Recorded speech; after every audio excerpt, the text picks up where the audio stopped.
Sebab atas dasar untuk mengurangkan defisit itulah kerajaan kata pertama kita kena kurangkan subsidi, dan yang kedua kita kena perkenalkan cukai baru untuk menambah pendapatan. Kita kena faham GST. Saya memang ada latar belakang pencukaian. I am not against GST per se. Daripada awal apabila kita berbincang di peringkat Pakatan Rakyat dasar kita, I am against kalau ada orang kata kita mesti tolak GST hidup-hidup.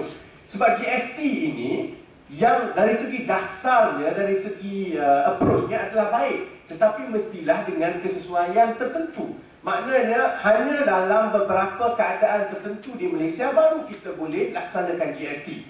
Dan atas dasar itu Malaysia sekarang ini memang akan membebankan rakyat kalau kita laksanakan GST.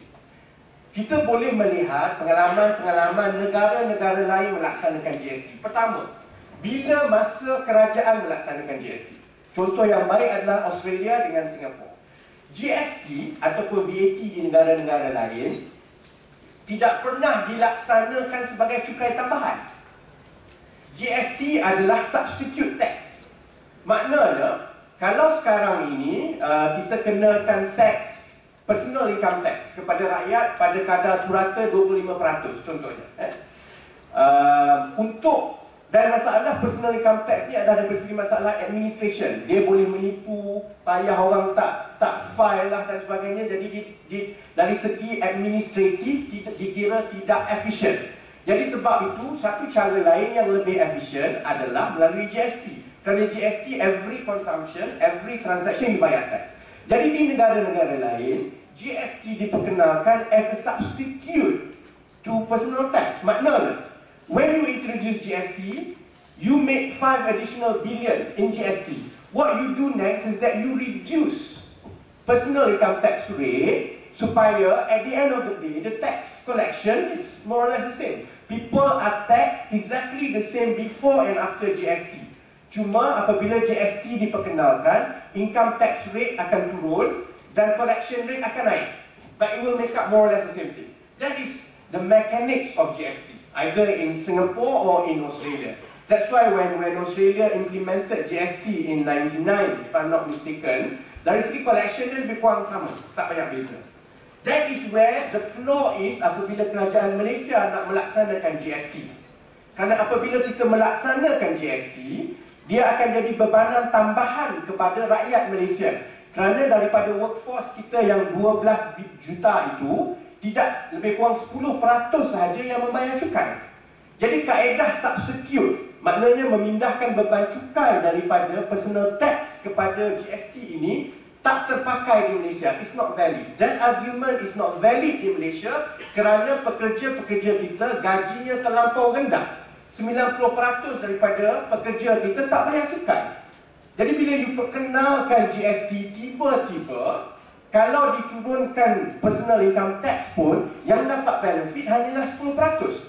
Tetapi yang terpaksa membayar cukai tambahan adalah 90% pekerja yang memang tak layak untuk bayar cukai pun sebelum ini kerana gajinya murah.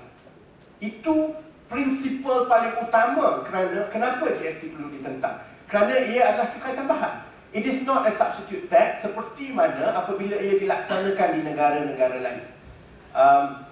And because of that, kalaulah rancangan kerajaan ini berjalan, dia tarik subsidi, kemudian diperkenalkan GST, kita boleh bayangkan double whammy dari segi tekanan kos sara hidup pada rakyat.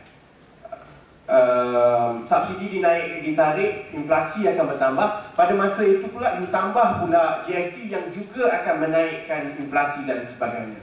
Jadi pendapat saya akhir sekali, sepatutnya kerajaan untuk berdepan dengan masalah defisit dan sebagainya, go back to the root cause. Dan ini saya rasa mesej yang sangat disukai oleh rakan-rakan di sinilah. Bagi saya, masalah utama ekonomi kita, selain daripada kita terperangkap dengan middle income dan sebagainya, untuk rakyat, masalah utama adalah the wages are too low. Terlampau rendah dan langsung tak boleh catch up dengan kenaikan harga. Jadi kalau untuk the root cause untuk menyelesaikan masalah sebelum kita boleh perkenalkan GST dan apa-apa, kita tak boleh lari daripada menyelesaikan masalah gaji dan upah yang terlampau rendah. Apabila kita sama ada perkenalkan minimum wage ataupun kita lakukan beberapa perkara supaya gaji itu naik, secara automatik golongan yang bayar cukai itu juga akan naik daripada 10% mungkin 20-30%. Apabila kita sudah sampai ke satu critical level, barulah kita boleh bermain dengan pencukaian fiskal dengan lebih baik. Kalau tidak, sekarang ini gali lubang, tutup lubang. Dan yang akhirnya yang akan bayar adalah rakyat.